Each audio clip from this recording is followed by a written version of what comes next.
Assalamualaikum warahmatullahi wabarakatuh. Eh, Bung Imam, apa kabar? Assalamualaikum. Waalaikumsalam, alhamdulillah bersemangat.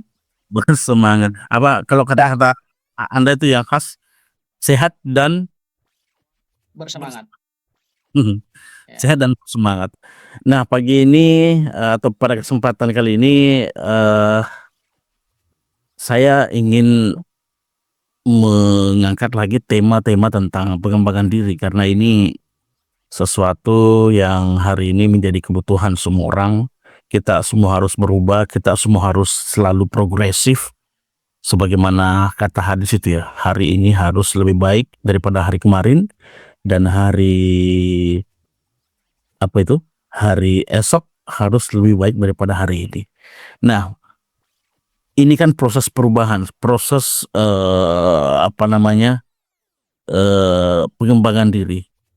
Mengapa kesadaran diri itu dianggap sebagai langkah pertama yang sangat krusial untuk sebuah proses perubahan diri, baik itu pribadi maupun terutama pribadi seseorang. Mengapa kesadaran diri itu dianggap sebagai sebuah langkah awal untuk berubah, Bung Imam? Ya, saya kira secara dasar ini bisa kita analogikan dengan kendaraan ya. Kalau kita punya kendaraan double kabin atau double gardan kalau dulu orang mengatakan begitu, tentu kita tahu bahwa mobil itu bisa menaklukkan ketinggian, jalan berlumpur, dan masuk ke jalan-jalan yang memang sulit. Disebutnya lah off-road gitu kan. Jadi dia bisa menempuh jalan apapun. Sebaliknya, kalau mobil-mobil itu adalah mobil-mobil sedan, mobil keluarga, maka jangan pernah coba-coba naik ke gunung. Nah, mengenali diri itu, kesadaran diri itu ya seperti itu. Nah, yang harus disadari apa dalam diri manusia? Pertama, secara empirik, namanya manusia itu kalau makan maksimal 2 piring lah ya. Maksimal banget sudah itu. Iya. Nah, mungkin sampai 3 apalagi 5 gitu. Kalau manusia sadar akan hal itu, untuk apa dia punya imajinasi, apalagi sampai upaya yang menyebabkan dia harus berusaha mendapatkan uang hingga ratusan miliar, triliunan, yang ketika itu digenggam, itu malah tidak memberi dampak apapun. Iya. Ya, kecuali diri yang semakin stres. Ini berarti orang tidak mengenali dirinya. Tapi kalau dia mengenali bahwa untuk mendapatkan harta itu agar dirinya bisa seperti matahari yang memberikan sinar ke banyak orang, membantu sedemikian banyak manusia, oh itu silakan, itu bagus. Tapi kalau tidak punya tujuan-tujuan seperti mentari yang memancarkan cahayanya, atau seperti bulan yang menghiasi manusia dalam kegelapan sehingga ada renungan tentang harapan ketika gelap gulita ada rembulan, lebih baik hal-hal seperti itu kita kondisikan secara proporsional. Jadi kesadaran diri inilah yang harusnya ada di dalam diri seseorang. Nah, kebanyakan orang ketika dia misalnya ini ya, dia mengambil jalan untuk menjadi pedagang kah, politisi kah, polisi kah gitu kan, atau tentara kah. Kalau dia tidak menyadari dirinya sebagai seorang polisi, maka dia akan menjadikan imajinasi materi sebagai yang paling ultimate di dalam dirinya. Akibatnya apa? Dia lupa jati dirinya sebagai polisi. Yang semestinya membela kebenaran, akhirnya membela siapa yang memberikan pembayaran. Begitu juga dengan hakim dan seterusnya. Termasuk juga dengan guru-guru. Ketika guru mendidik, kesadarannya adalah tentang transaksi, bahwa saya telah mengajar dan saya kemudian harus dapat gaji, maka dia tidak akan menjadi orang yang menginspirasi. Tapi begitu dia sadar bahwa dirinya sebagai guru dan ini adalah jalan pengabdian, dan yang penting bagi dia adalah cukup Tuhan sebagai saksinya, maka dia akan berusaha menjadi guru yang luar biasa. Dan guru-guru seperti itulah yang menjadikan Andrea Hirata itu menulis Laskar Pelangi. Karena satu momen hujan lebat, mereka menunggu begitu. Itulah Andrea waktu kecil tuh menyimpulkan tidak akan datang ibu muslimah. Tapi begitu dia mengambil kesimpulan itu dan dia berangkat atau membuka pintu kelasnya, ya waktu itu terlihatlah ibu muslimah di tengah hujan yang begitu lebat, begitu deras. Dia berpayungkan daun pisang, melangkah dan tetap mengajar pada hari itu. Inilah yang kemudian membuat seorang Andrea Hirata, suatu saat saya akan menuliskan dan terjadilah Laskar Pelangi. Itulah kesadaran diri. Betapa orang yang punya kesadaran diri, dia pasti tahu apa yang sebenarnya dia perlukan dan bagaimana dia memberikan kebermanfaatan. Begitu kira-kira. Ya, Anda menulis hari ini di pagi ini terbit di maaf, masimamnawawi.com. Judulnya mau sukses mengubah diri, ini strateginya. Salah satu poin yang menarik di situ Anda menyebut stoikisme, yang mungkin barangkali ini diksi yang sudah sering kita dengar dan kita sudah pahami bersama bahwa stoikisme itu mengajarkan untuk meraih kebahagiaan sejati. Pertanyaannya adalah seberapa kuat hubungan antara pemahaman diri kita yang mendalam dengan kemampuan mengendalikan respon terhadap situasi eksternal kita, Bung Imam. Ya, stoikisme ini salah satunya saya baca di Filosofi Teras ya, Henry Manampirin kalau tidak salah. Dan di sana ada seorang filosof disebut namanya itu Epictetus, ya gitu. Itu teman-teman bisa baca di beberapa tulisan renungan saya sebelumnya, terutama pada hari pertama, hari kedua, ketiga, dan pada Lebaran itu. Nah, kalau yang pada artikel ini saya nggak kutip karena memang saya lebih mengambil secara global. Jadi filsafat stoikisme itu disebut ingin meraih kebahagiaan sejati. Sebenarnya lebih kepada bagaimana kita mampu menata pikiran kita tentang hakikat sesuatu itu sendiri. Kalau hari inilah misalnya ya, ada keluar iPhone 16, ya kan? Semua anak muda tuh pasti imajinasinya keren tuh kalau punya itu gitu ya. Tetapi tidak semua anak muda langsung punya budget untuk melakukan itu. Kalau dia melihat iPhone itu sebagai sesuatu yang harus diburu, sedangkan dia tidak terlatih berlari, kalau kita bicara perburuan ya, atau bergerak juga males, maka dia akan tersiksa oleh keinginan itu. Oleh karena itu, konsep hidup yang paling membahagiakan dalam logika stoikisme itu adalah sejauh mana kita bisa memahami sesuatu itu dengan sebenar-benarnya. Maka Epictetus itu mengilustrasikan kekayaan harta itu seperti bola dalam permainan sepak bola. Dalam permainan sepak bola, bola itu memang penting, tapi bukan bola itu orientasinya. Siapa yang disebut cerdas di dalam permainan bola adalah yang mampu menghandle bola dengan baik. Ya, kalau dalam konteks misalnya dulu Real Madrid ada Ozil, Ronaldo.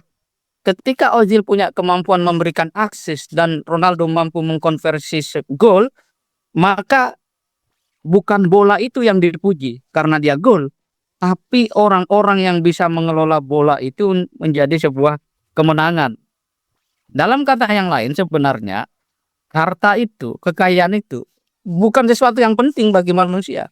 Tetapi menjadi apa manusia dengan harta itu, itulah yang terpenting. Nah, itu yang banyak dilupakan. Nah, bukan hanya anak muda kalau ini.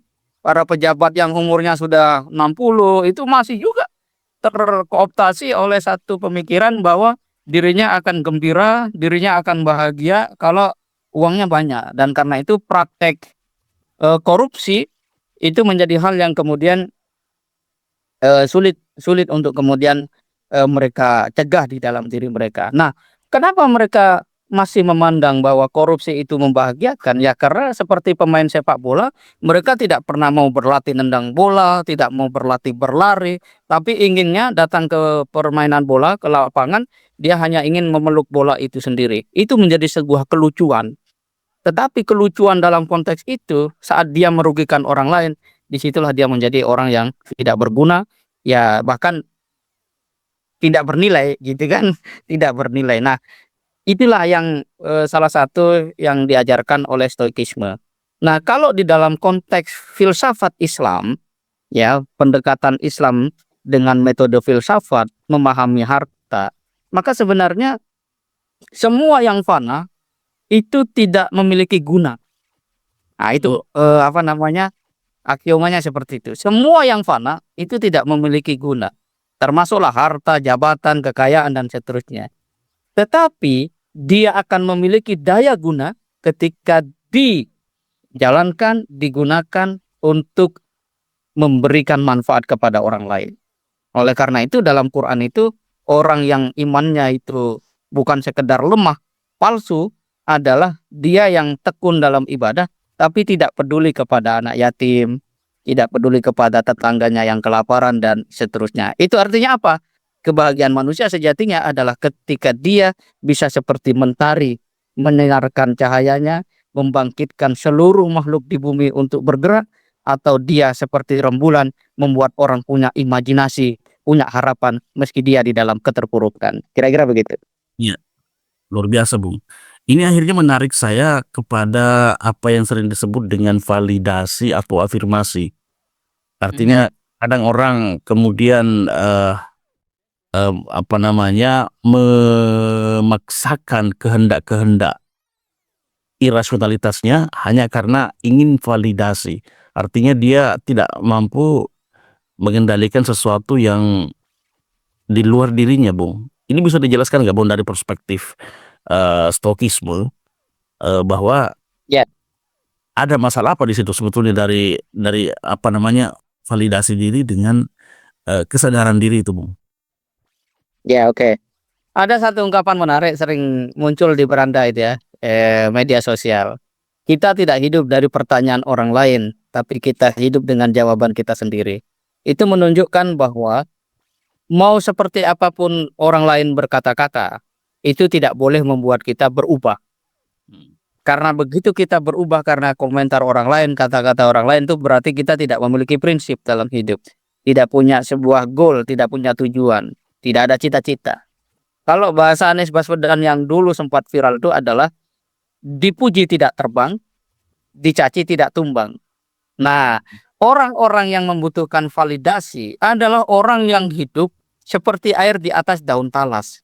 Dia sangat tergantung bagaimana kondisi angin meniup daun talas itu. Dan dia akan terombang-ambing, bahkan terlempar dari daun talas itu pada saat angin kencang dan memang tidak seimbang daun talas itu.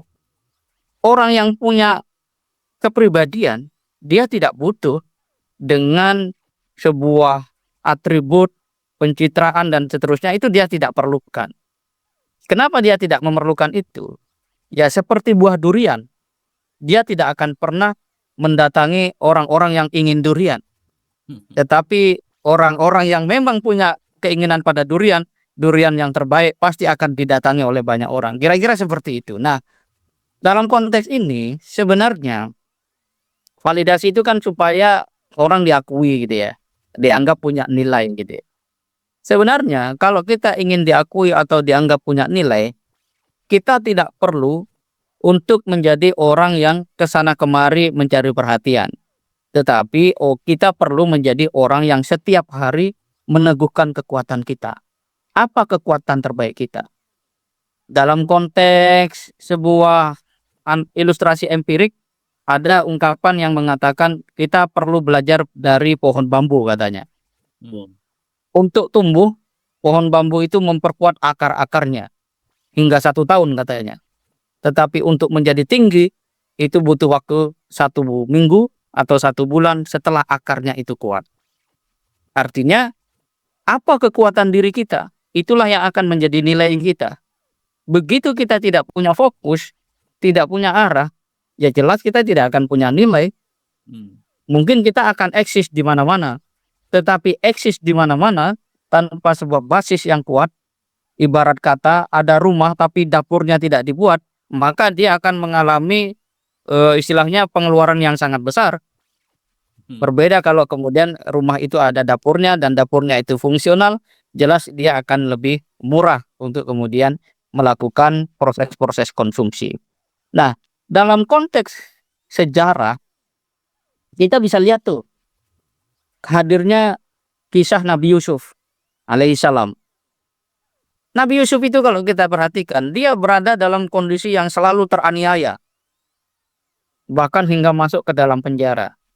Yang menarik kita perhatikan, Nabi Yusuf itu tidak kemudian sibuk membangun koneksi dengan penguasa, dengan pemilik modal. Dia justru memperkuat koneksinya dengan Allah Subhanahu wa Ta'ala. Apa yang kemudian terjadi? Datang sebuah momentum di mana raja mengalami kebingungan, dan yang bisa menjawab itu adalah Nabi Yusuf. Akhirnya Nabi Yusuf keluar dari penjara dengan martabat yang setinggi-tingginya. Nah, kita kalau tahu cara untuk menjadi pribadi yang hebat, yang kuat, yang punya akar, yang punya nilai, maka kita tidak akan sibuk mencari validasi, tetapi kita akan sibuk mengokohkan akar paling penting di dalam kehidupan kita sehari-hari. Kira-kira begitu. Iya, terakhir ini Bung, Ya. stoikisme seringkali dianggap sebagai cara pandang filosofis yang menegasikan hal di apa namanya, menegasikan hal yang lebih transenden, misalnya Tuhan. Artinya dengan pemahaman stoikisme itu seolah-olah manusia bisa mengendalikan atau menghantar apa yang dia mau, sehingga menegasikan eksistensi Tuhan. Nah, bagaimana kemudian mengkombinasikan spirit stoikisme, filsafat stoikisme ini menjadi sebuah nilai yang memang tidak kemudian menegasikan bahwa semua tetap kuasa Allah, yang Tuhan yang menentukan segalanya, bukan kehendak-kehendak manusia yang kemudian bisa memastikan segalanya, Bung. Bagaimana mengkombinasikan dua spirit ini? Ya, saya kira stoikisme ini dalam analogi hidup sehari-hari kita tidak lebih dari sebatas mobil atau alat transportasi yang dapat mengantarkan kita ke suatu tempat.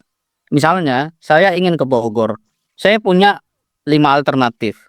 Bisa jalan kaki, bisa naik motor, bisa pakai mobil, atau naik KRL, atau bahkan dengan lari maraton, misalnya kayak gitu ya.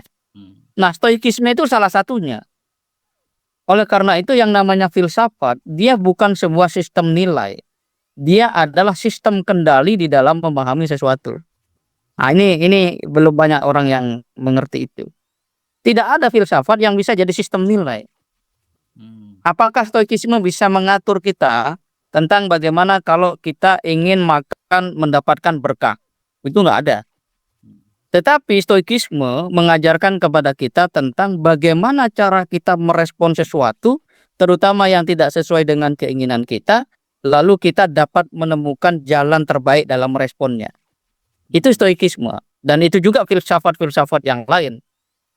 Ya, saya melihatnya seperti itu. Apakah namanya filsafat barat, filsafat timur, kira-kira begitu. Nah, kalau kita mau menghubungkan dengan keyakinan atau sistem nilai, dalam hal ini adalah Islam, maka stoikisme itu adalah salah satu metode saja untuk mengaktifkan akal pikiran kita. Oleh karena itu, stoikisme ini juga dapat kritik dari beberapa kalangan gitu ya, termasuk mungkin di dalam aliran-aliran filsafat yang lain. Ya, orang menyebut stoikisme itu sebagai cara bertahan untuk menghibur diri, melihat kehidupan dan seterusnya. Karena memang stoikisme itu mengajak kita untuk kalau kita itu memang lemah, akui dulu bahwa kita lemah. Tapi kemudian bagaimana cara kita menghadapi situasi itu justru dengan kita mengetahui kekuatan kita karena kita mengenal kelemahan kita. Nah, itu disebut dengan defensive method gitu kan, dengan cara bertahan gitu. Dan saya kira itu memang wajar selama yang namanya filsafat dan itu adalah hasil pemikiran manusia seperti itu. Contoh misalnya ketika Rene Descartes mengatakan cogito ergo sum, saya berpikir maka saya ada misalnya. Itu adalah satu ungkapan yang pada konteks dia hidup, dia sadar tentang pentingnya berpikir itu pada saat Eropa dalam kegelapan dan banyak manusia menelan dogma-dogma penguasa gereja. Maka ketika dia berpikir, dia mengatakan dirinya bebas. Maka aku berpikir, maka aku ada. Nah, dalam konteks Islam, sebenarnya nilai manusia itu kehebatannya bukan hanya pada berpikir, tapi ketika dia bisa mensinergikan antara pikir dan zikir. Nah, itu. Kemudian dalam sejarah-sejarah umat masa lalu, semua nabi dan rasul itu oleh Allah diberikan kekuatan karena Allah menghendaki. Bukan nabi dan rasul itu yang hebat. Maka berulang kali ada ayat kita bisa temukan para nabi dan rasul itu mengatakan, sesungguhnya saya ini manusia seperti kamu. Bedanya saya dapat wahyu. Nah, itu menunjukkan bahwa nabi dan rasul itu memang dipilih oleh Allah. Ya, bukan karena misalnya kalau dalam konteks kompetisi dia larinya paling cepat gitu ya. Dia berpikirnya paling lama, bahkan Nabi Muhammad justru menjadi nabi akhir zaman karena tidak ada kontaminasi ataupun prolog dalam hidupnya berupa doktrin atau ajaran filsafat lah, kebudayaan dan seterusnya. Dia murni sebagai manusia yang hanya ingin tahu tentang kebenaran dan bagaimana manusia itu hidup dalam tatanan yang baik. Itulah yang disebut dengan ummi itu. Nah, maka dalam konteks ini sebenarnya apapun cara kita untuk memahami sesuatu, mau menggunakan filsafat, menggunakan logika, etika, estetika ya, semua cabang dalam filsafat itu bahkan memang tidak bisa digunakan salah satunya, semuanya harus dimasukkan. Ya, di dalam konteks etika, sisi moral ini penting juga. Mungkin nih dalam pandangan para politisi, kalau saya tidak korupsi, saya tidak akan bisa jadi pejabat di periode yang akan datang. Logikanya mengatakan begitu, tapi secara etika, dari filsafat nilai, filsafat moral, apakah dia adalah orang yang bisa dianggap bagus, dianggap orang yang baik, itu baru etika. Belum dalam konteks nurani, belum dalam konteks norma-norma keyakinan, itu akan semakin jauh. Dan kita tahu pada akhirnya hanya Islam atau agama-agama yang mengatakan siapa yang menuju kegelapan, dia pasti akan bertemu dengan kesengsaraan. Oleh karena itu, larilah dari kegelapan menuju kepada cahaya terang benderang. Kira-kira begitu. Ini luar biasa, Bung. Menarik sekali perbincangan kita kali ini berkait dengan pengembangan diri dan semangat filosofis yang menyertainya untuk kita kemudian menemukan kesadaran diri kita sebagai manusia, Bung ya. Ya, terima kasih Bung Imam atas waktunya. Ternyata review main masimamnawawi.com ya, artikel-artikel yang terbit di masimamnawawi.com secara melalui sudut pandang perspektif filosofis. Terima kasih atas waktunya Bung Imam. Terima kasih sekali lagi, dan kepada pemirsa semua jangan lupa like dan share video-video Nas NTV, dan jangan lupa subscribe bagi Anda semua yang belum subscribe. Terima kasih. Assalamualaikum warahmatullahi wabarakatuh.